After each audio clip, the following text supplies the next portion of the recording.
तो किस्सा है महाभारत का, बहुत ध्यान से सुनो।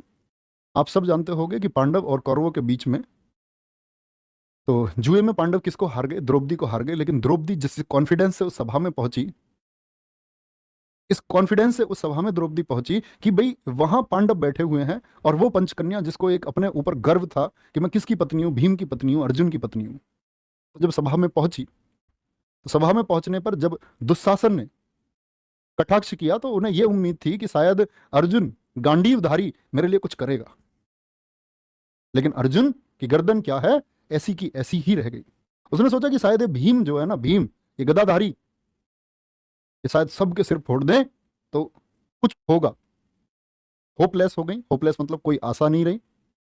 और जब कोई आशा नहीं रही तो फिर उन्होंने सोचा कि ये जो यहाँ गुरुवर बैठे हुए हैं, कृपाचार्य, द्रोणाचार्य, ये शायद कुछ करेंगे। कुछ नहीं किया, कुछ नहीं हुआ।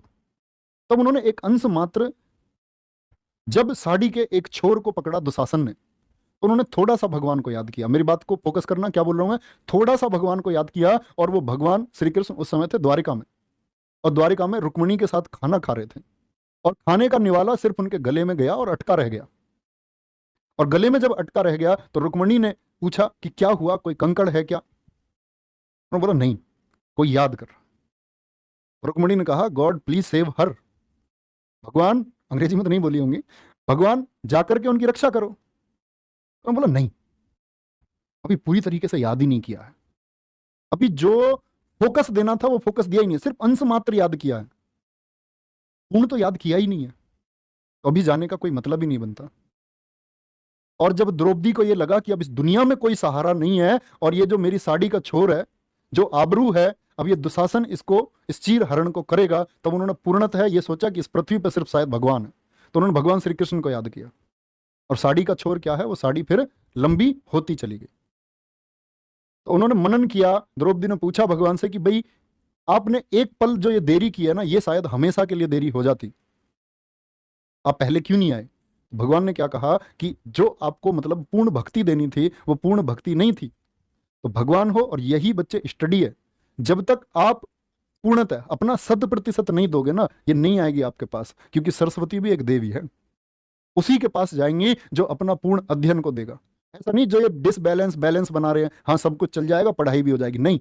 पढ़ाई हो सकती है, एक स्तर तक आप कामयाब हो सकते हो, group D level, group C level की नौकरी आप पा सकते हो, लेकिन बहुत ज्यादा कामयाब नहीं हो सकते जब तक आप अध्ययन को क्या नहीं मानोगे, सर्वोपरि नहीं मानोगे, अपना सब कुछ नहीं दे दोगे। तो थोड़ा सा ध्यान, थोड़ा ज्यादा ध्यान नहीं, पूर्ण ध्यान। सब चीजें इसी से प्राप्त होती है, ऊपर वाला भगवान, आपका ज्ञान, सब कुछ इसी से प्राप्त होगा जब आप अपना सर्वस्व दे दो।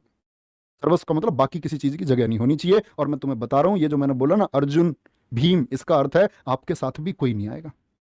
No one. तुम्हें लगेगा तुम्हारी मदद के लिए कोई आएगा, कोई नहीं आएगा। No one.